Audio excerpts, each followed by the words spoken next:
வணக்கம். NMMS எக்ஸாமுக்கான hall ticket release ஆகிருக்கு. அது எப்படி டவுன்லோட் பண்ணுறதுன்னு பார்க்க போகிறோம். வழக்கம் போல் டிஎன்டிஜி கவர்மெண்ட் இதுக்கு போயிட்டு click here to online portal அந்த ரைட் சைடில் இருக்கும், அதை கிளிக் பண்ணுங்கள். அதை கிளிக் பண்ணிங்கனாக்கா கடைசியில் NMMS எக்ஸாம் லாகின் இருக்கும், வழக்கம் போல் உள்ளது தான்.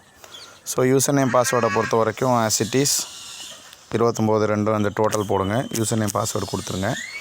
உங்களுக்கு இந்த மொபைலே டவுன்லோட் பண்ணும்போது இந்த இடத்துல டெஸ்க்டாப் சைட்னு கொடுத்துட்டிங்கன்னா அந்த சிக்கல் இருக்காது. ஏன்னா அந்த சைன்இன் கொடுக்குறதுல உங்களுக்கு சிரமம் இருந்ததுனாக்கா அதுக்காக சொல்ல வரேன். ஸோ இந்த இடத்துல 25 + 9 29 கொடுத்து சைன்இன் கொடுத்துட்றோம். சைன்இன் கொடுத்த உடனே அடுத்தது பார்த்திங்கனாக்கா இங்கே உங்களுக்கு எப்படி டவுன்லோட் பண்ணுறதுன்னா மல்டிபிள் ரிப்போர்ட்னு கீழே இருக்கும், அதை கிளிக் பண்ணுங்கள். அதை கிளிக் பண்ணும்போது அந்த இடத்துல உங்களுக்கு மல்டிபிள் ரிப்போர்ட்ஸில் இந்த இடத்துல போகும்போது NMMS எக்ஸாம்னு இருக்கும், அதை செலக்ட் பண்ணுங்கள். அது கொஞ்சம் நாள் வெயிட் பண்ண சொல்லும். என்ன காரணம்னா அது ஹால் டிக்கெட் NMMSன்னு இருக்கும், அதை கிளிக் பண்ணுங்கள். அதுக்கு அடுத்தது வழக்கம் போல் PDF ஃபார்மேட் அண்ட் தென் ஸ்கூலோட பேர் செலக்ட் பண்ணிங்க. அண்ட் தென் எக்ஸாம் எதுக்குன்னா NMMS எக்ஸாம் செலக்ட் பண்ணிட்டு கெட் ஹால் டிக்கெட் NMMSன்னு கொடுத்த வேகத்துக்கு அந்த ஃபைலானது உங்களுடைய டெஸ்க்டாப்பில் மொபைல்லையே நீங்கள் டவுன்லோட் பண்ணிக்க முடியும்.